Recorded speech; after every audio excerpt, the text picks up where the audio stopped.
وګورئ. ما ته اوس وایي آیا په دې موضوع باندې پوه شوئ؟ کمنټ کې جواب راکړئ او وروسته به زه تاسو ته بیا هم تکراروم، خو اول دلته ما ته څوک پوه نه شو، څوک پوه شو ما ته هیله کوم جواب راکړئ.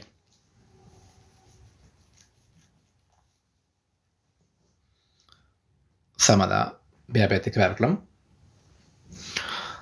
کوم دوستان چې مثبت کمنټونه کوي، مثبت ذهنیت لري، هغوی به همیش کامیاب وي او هغوی به دا درس زده کوي. او که څوک منفي وي نو اول دې موږ ته هدایت خدای وکړي، بیا د هغوی ته خدای هدایت وکړي.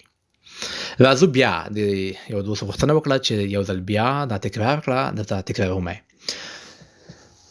ټایم په انګلیسي کې وایي، په ډویچ کې سایت وایي، په انګلیسي کې هم ده، په پښتو کې هم ده، په الماني ژبه هم ده. شپږو نه تر لسو پورې موږ په الماني ژبه دغه وخت ته وایو د مورګن. دوستانو دا د آینس درسونه دي، دا به تاسو چې څوک نوي ځي دا به تاسو ورسره مخامخ کیږئ. زما درته بیا